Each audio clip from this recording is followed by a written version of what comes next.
Sainte Thérèse de Lisieux, 1873-1897.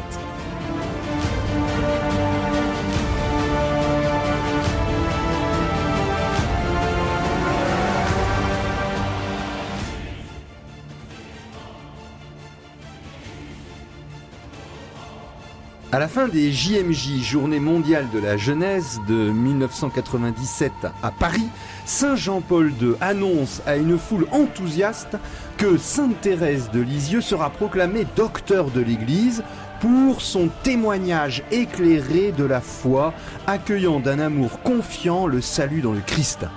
De son vivant, Sainte Thérèse de Lisieux avait d'ailleurs écrit « Je me sens la vocation de guerrier, de prêtre, d'apôtre, de docteur, de martyr. Malgré ma petitesse, je voudrais éclairer les âmes comme les prophètes, les docteurs. » Elle est la troisième femme de l'histoire à recevoir ce titre, après deux grandes mystiques, la tertiaire dominicaine italienne du XIVe siècle, Sainte Catherine de Sienne, et la réformatrice espagnole du Carmel, Sainte Thérèse d'Avila, au XVIe siècle. Dans ce 5e épisode de votre série Pèlerin de Dieu à la découverte de Sainte Thérèse de Lisieux, essayons de comprendre ensemble la profondeur spirituelle de son message, souvent très imagé, comme par exemple la richesse théologique de la petite voix, son offrande à l'amour miséricordieux, sa consécration à la Sainte Face, mais aussi le mystère de la croix de Jésus comme souffrance rédemptrice et son combat spirituel.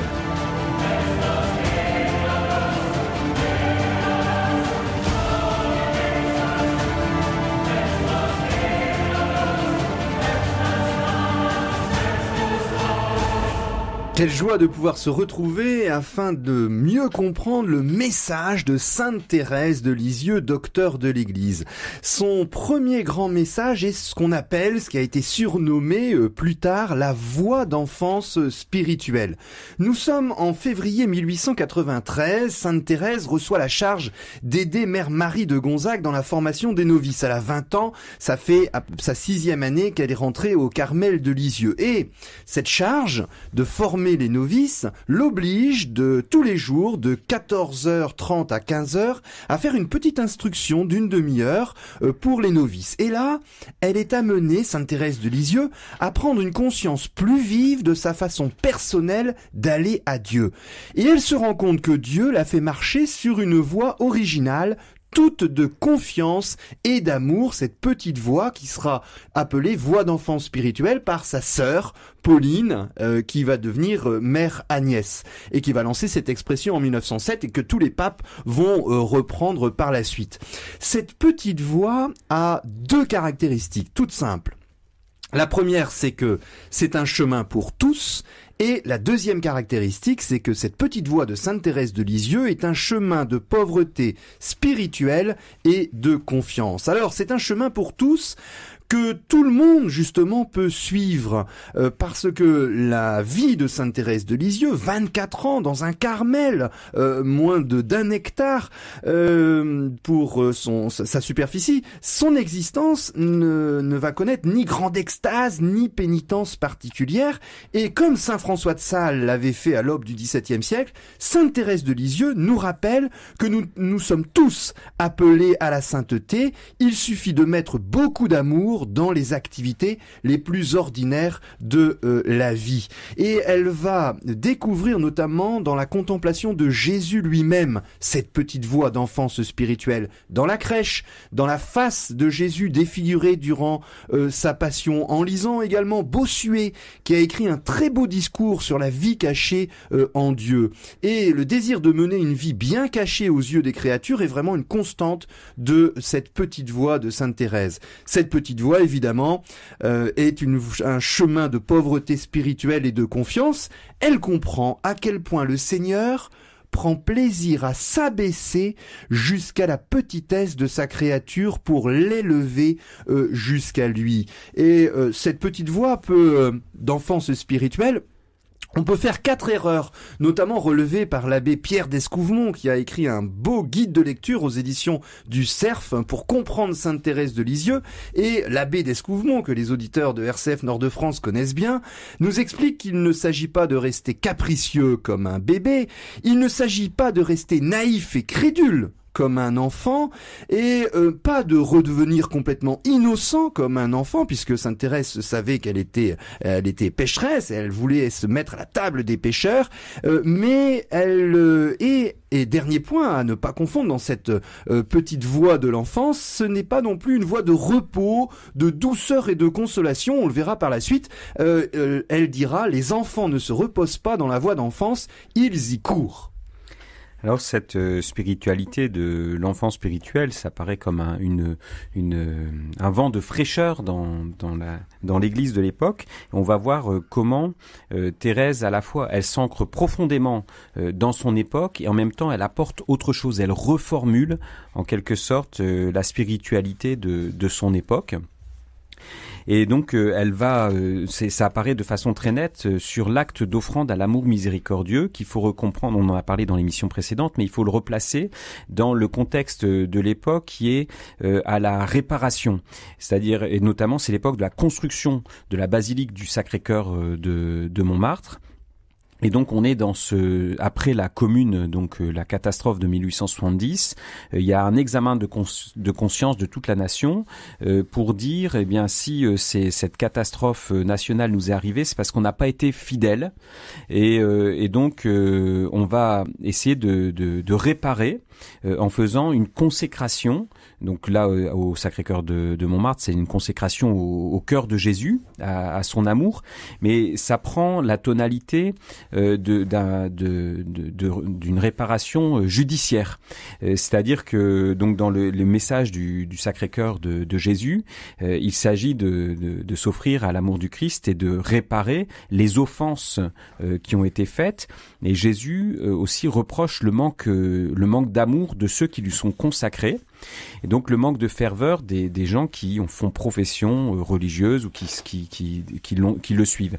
Et dans le contexte un peu guerrier de l'époque, ça devient un reproche jeté à la figure des incroyants et des pécheurs.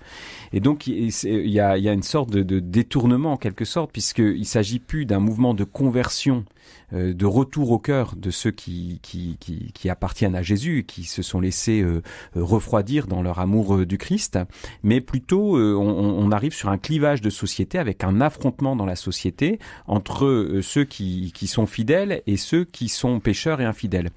Et donc Thérèse, avec d'autres de son temps, va revenir vraiment à ce sens d'un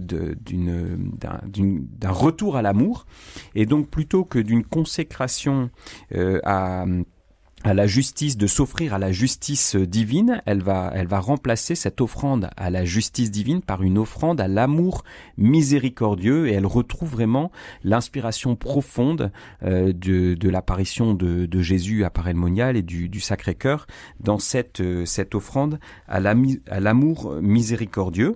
Elle s'en sent incapable d'elle-même, mais c'est Dieu lui-même qui vient lui inspirer cette prière. Ô mon Dieu, Trinité bienheureuse, je désire vous aimer et vous faire aimer, travailler à la glorification de la Sainte Église en sauvant les âmes qui sont sur la terre et en délivrant celles qui souffrent dans le purgatoire. Donc elle s'inscrit vraiment dans ce mouvement de conversion, en le ramenant à la conversion personnelle, en voyant la multiplication du péché. Eh bien, il ne faut pas lutter contre le péché, mais il faut se convertir et revenir à une beaucoup plus grande profondeur de l'amour du Christ. Sainte Thérèse de Lisieux, docteur de l'Église, nous permet de mieux comprendre que Dieu nous aime d'un amour miséricordieux. Et on peut déplier comme ça cet amour de Dieu que Sainte Thérèse a vécu dans sa vie, et elle nous a laissé beaucoup d'œuvres, ses poèmes notamment, et puis tous ses manuscrits, qui nous permettent également, c'est le troisième point, de comprendre que Dieu nous aime d'un amour à la fois gratuit et d'un amour mendiant.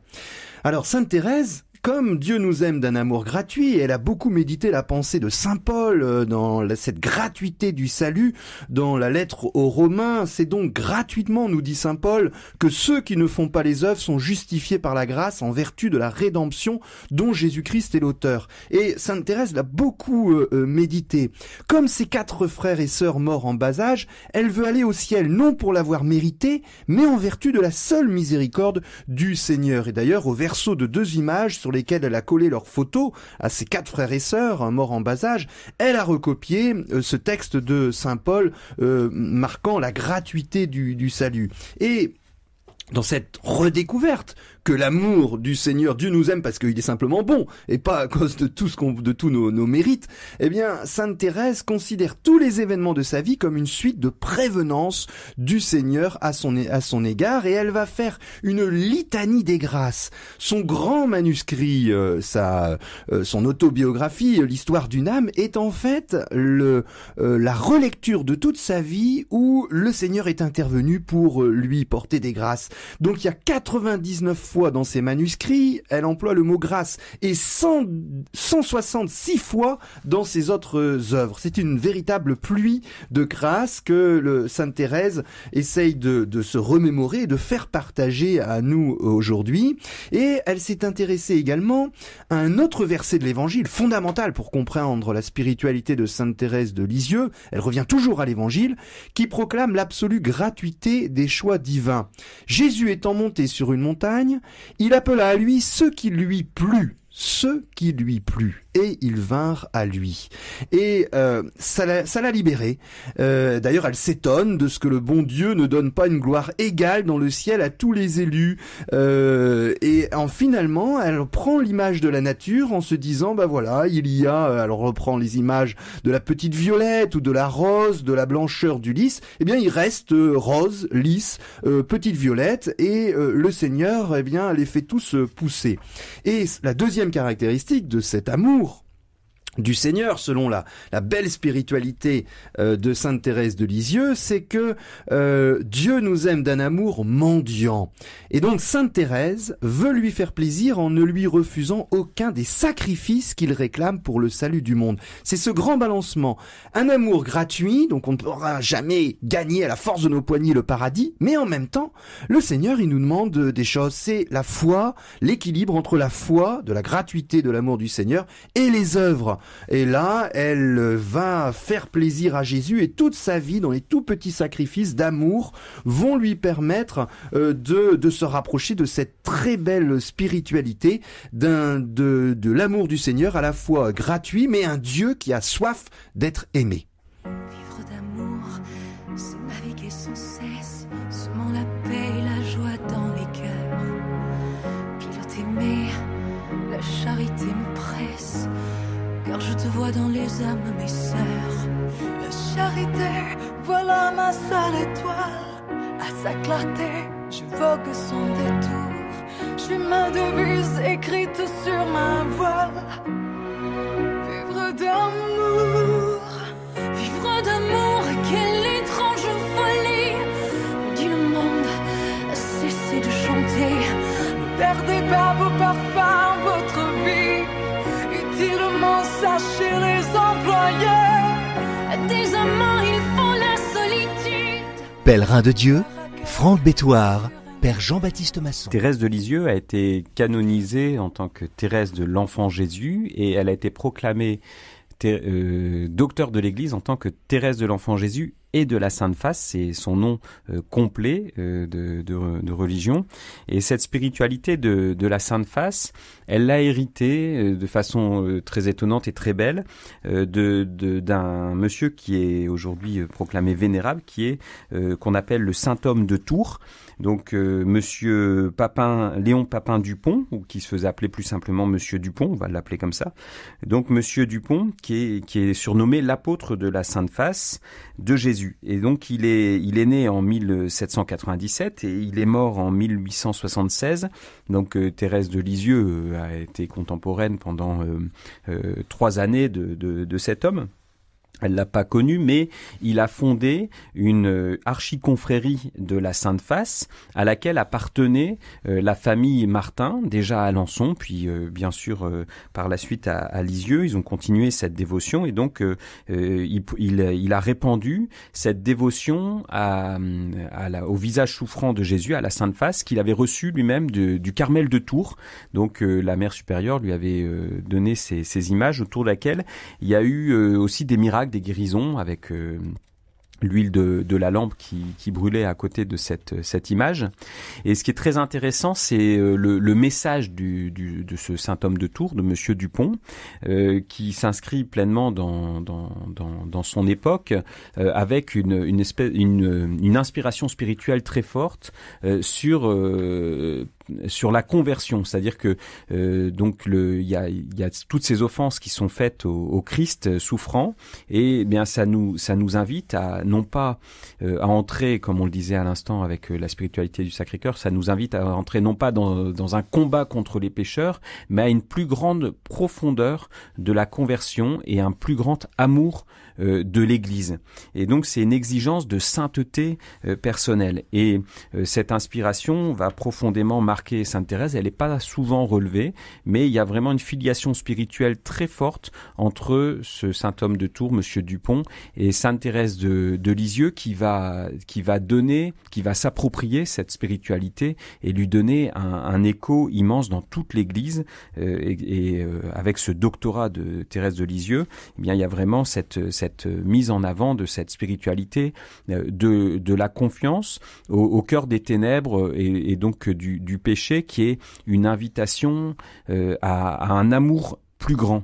Et donc très souvent on aime Dieu malgré notre péché. Alors elle dit malgré ma petitesse, Sainte Thérèse, mais le péché provoque en Dieu un amour plus grand, un amour plus profond, et donc Dieu nous aime aussi dans notre péché, qui est un lieu de manifestation de la grâce de Dieu. Et avec la Sainte Face, bien il y a à la fois un visage de Jésus qui est voilé.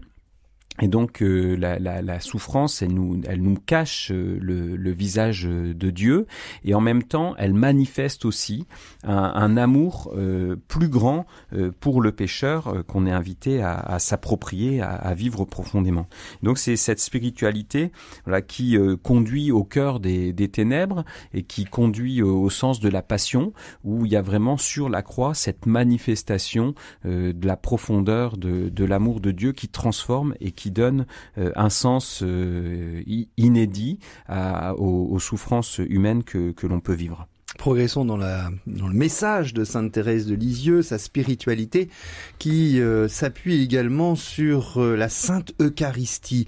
Sainte Thérèse a toujours considéré ses rencontres avec Jésus au tabernacle comme les moments les plus importants de sa vie. Alors on peut penser à sa première communion à 11 ans, où elle se prépare plusieurs années avec une très grande ferveur, et elle en parle comme du premier baiser de Jésus à son âme.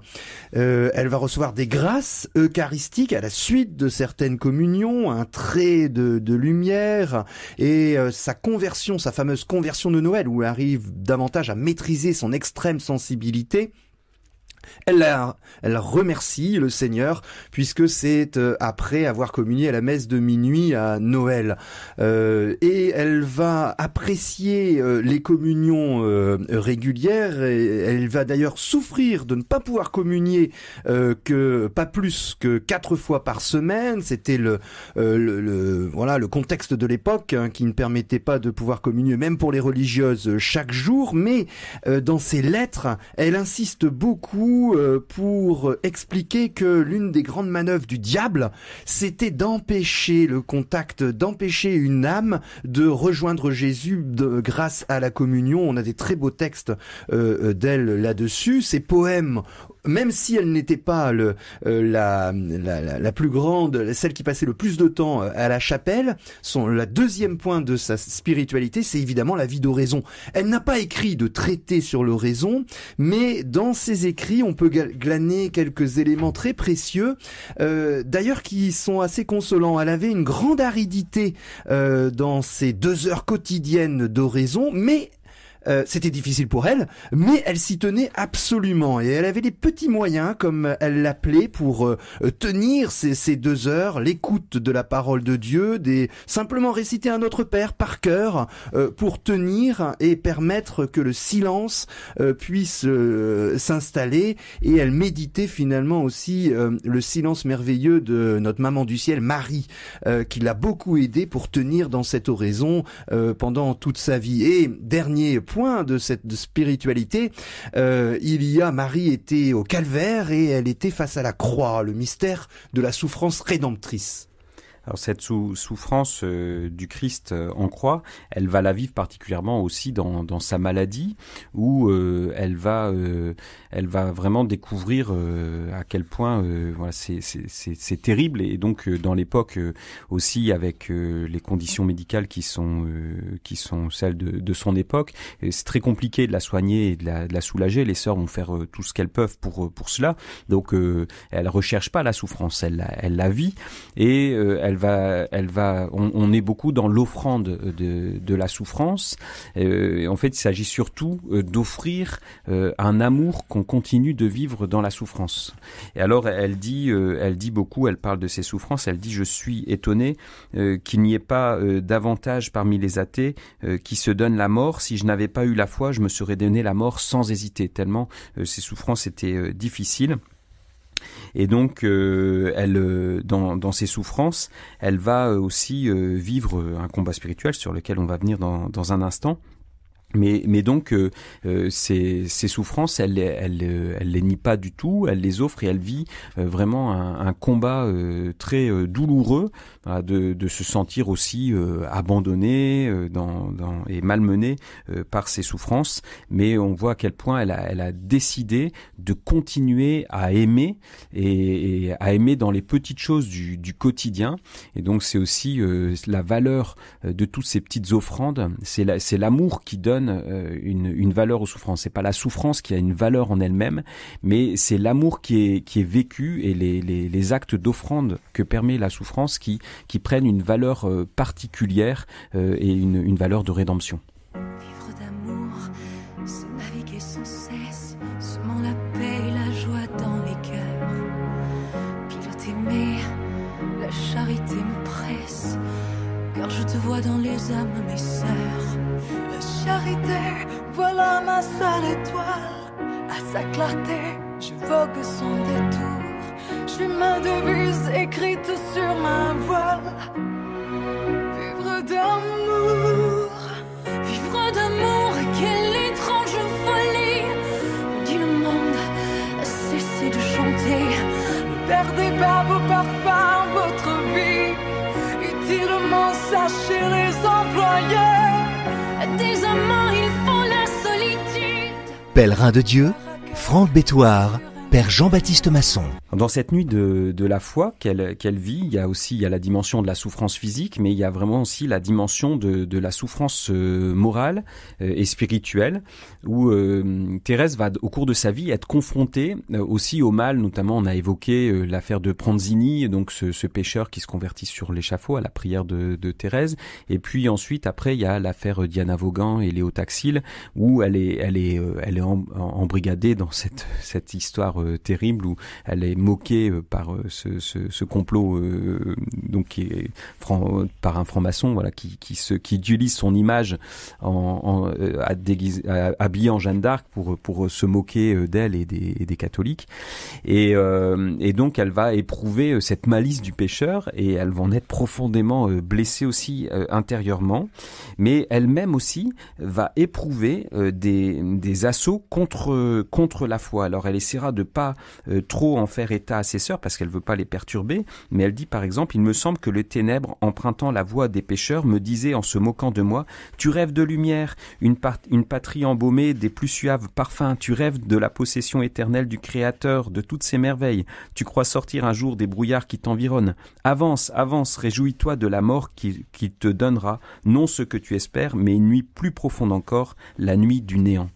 Et donc elle va vivre ces ténèbres intérieures. Il faut se rappeler aussi que c'est l'époque de Nietzsche, c'est l'époque des grands athéismes, et elle va être ce qu'elle appelle à la table des pécheurs, c'est-à-dire comme Jésus qui est venu manger à la table des pécheurs, elle aussi dans sa nuit de la foi, elle va rejoindre la noirceur de l'athéisme de son temps et ce sentiment du néant et de l'absence de Dieu qu'elle va éprouver dans son âme, et donc qui est aussi, elle le vit comme une compassion envers le pécheur qui ressente pas la présence de Dieu. Alors elle va vivre dans sa vie d'immenses consolations spirituelles, des très grandes joies spirituelles, mais elle va aussi avoir ce qui est vraiment une grâce qui est reconnue comme une grâce de communier, d'être associé à cette table des pécheurs, à ce sentiment de l'absence de Dieu, mais de le vivre dans la persévérance de la foi en multipliant les actes de foi jusqu'au bout. Et elle dit aussi, donc ces très belles paroles sur son lit de malade, « Oui, je le sens, quand même j'aurai sur la conscience tous les péchés qui peuvent se commettre, j'irai le cœur brisé de repentir, me jeter dans les bras de Jésus, car je sais combien il chérit l'enfant prodigue qui revient à lui. » Et donc elle va vivre jusqu'au bout la confiance en Dieu et le combat de la foi, y compris dans ses ténèbres intérieures. Pour terminer cette 5e émission sur Sainte Thérèse, docteur de l'Église et sa belle spiritualité, il faut enfin relever la charité fraternelle. Et Sainte Thérèse de Lisieux n'a pas tout compris au début. Ça a été un long cheminement. Elle avait 23 ans, elle va mourir une année après. Elle va accepter de travailler à la lingerie avec Sœur Marie de Saint-Joseph, qui était une des peut-être les plus caractérielles religieuses du Carmel. Et là, elle redécouvre l'importance de la charité, l'originalité de ce commandement nouveau, second commandement qui est semblable au premier. Elle redécouvre qu'il faut qu'il soit extériorisé, c'est la cordialité. Elle comprend que la joie est absolument fondamentale, le climat de joie instauré simplement par un sourire est fondamental pour vivre, pour être chrétienne tout simplement. Et puis et elle comprend aussi que cette charité fraternelle ne peut venir que du cœur lui-même de Jésus qui est comme greffé à l'intérieur d'une autre. Et peut-être un dernier mot, c'est la patience à l'école de Thérèse. C'est cette très belle lettre de Saint Paul, la première aux Corinthiens, l'amour est patient, il supporte tout. Et elle qui était une grande sensibilité, elle s'appliquait un traitement à chaud où là c'était il faut rien dire, un acte de foi et un acte d'amour. Et puis lorsque la sensibilité, le temps fait son œuvre, un traitement à froid où elle essayait absolument de se dire mais je ne connais pas l'intention qui fait agir mon prochain, je suis ignorante de ce qu'il vit, et au contraire de repérer ses belles qualités. Et le dernier conseil, c'est que elle essayait évidemment pour vraiment aimer son prochain d'être patiente avec les autres, mais elle commençait par être patiente avec elle-même.